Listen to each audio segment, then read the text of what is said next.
বিরোধিতা করলে শরম থাকা দরকার, লজ্জা থাকা দরকার, চুপ থাকা ভালো। আর নিজের ছেলের বিরোধিতা করবেন কেন? আব্দুল্লাহ দেশে পড়াশোনা করে, দারুল উলুম দেওবন্দে পড়াশোনা করে, মদিনা বিশ্ববিদ্যালয়ে পড়াশোনা করে, ব্যাংকিং ব্যবস্থাপনায় লন্ডনে পড়ছে। আর মেজটা আব্দুর রহমান দেশে পড়াশোনা করে, জামিয়া সালাফিয়া বানারসে পড়াশোনা করে, আপনার ওই কিং আব্দুল আজিজ জিদ্দা বিশ্ববিদ্যালয়ে পড়াশোনা করে। তার ছোটটা আব্দুর রহিম দেশে পড়াশোনা করে, মিশর আজহার বিশ্ববিদ্যালয়ে পড়াশোনা করে। ওর যেটা তারপরে যেটা মারিয়াম বোন ওর, ও কিং সৌদ রিয়াজ বিশ্ববিদ্যালয়ে পড়াশোনা করে। আব্দুল্লাহ কোরআন মুখস্থ করেছে 3 মাস 19 দিনে। আর আব্দুল্লাহ কোরআন মুখস্থ করত এক পারা একদিনে 18 পৃষ্ঠা। আর ওর বোন যেটা মারিয়াম কোরআন মুখস্থ করত একদিনে 20 পৃষ্ঠা।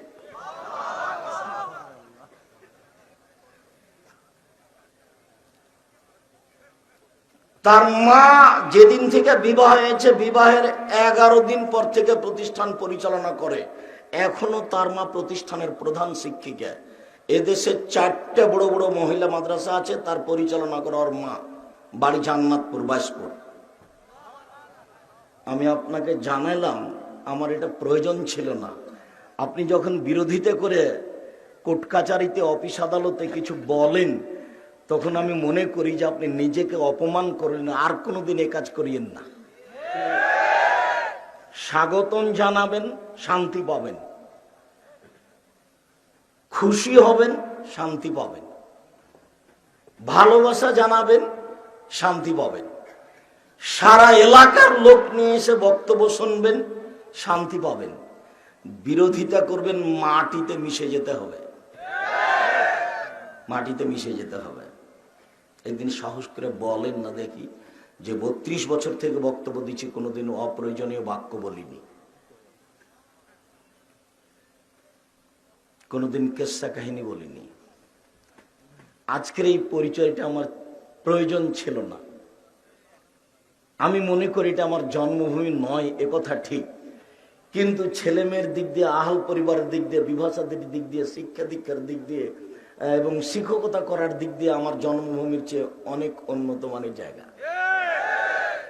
কাজেই মহিলাগঞ্জের মাটিতে আমি সম্মান সহকারে বক্তব্য দিব না, আসতে পাবো না। কেউ বিরোধিতা করবে এমন পশু প্রাণীর মতো মানুষ আমি অন্তর থেকে ভালোবাসি না, চাই না। বেটা, কার তুমি বিরোধিতা করো? কি সাহস আছে তোমার? কি করতে পারো তুমি? আমি আব্দুর রাজ্জাক বিন ইউসুফ 4টে দেশে প্রতিষ্ঠান চালাই। জামিয়া সালাফিয়া ডাঙ্গিপাড়া পবা রাজশাহী, জামিয়া সালাফিয়া রূপগঞ্জ নারায়ণগঞ্জ ঢাকা, জামিয়া সালাফিয়া তেঘরা বিরল দিনাজপুর, জামিয়া সালাফিয়া 6 মাইল বাবুগঞ্জ বরিশাল। এইসব প্রতিষ্ঠানে 250 জন শিক্ষক শিক্ষিকা আছেন, যার প্রতি মাসে 30 লক্ষ বেতন লাগে।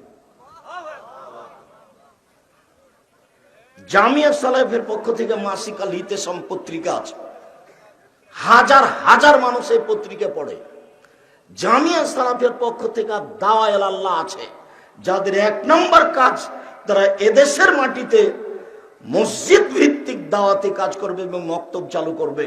আর দাওয়া আল্লাহ 300টা মক্তব পরিচালনা করে উত্তরবঙ্গে। কতটি? 300টা। আপনি কি করেন? আপনি কার বিরোধিতা করেন? আপনি কি করেন? আপনি কার বিরোধিতা করেন? কত বই পুস্তক লেখা আছে, তাফসির আছে, হাদিস আছে, এমনি বিষয়ভিত্তিক আছে, সলাতের উপরে আছে। আপনি কি করেন? আপনার শুধু হলো বদনাম করার, বিরোধিতা করার, গীবাত করা।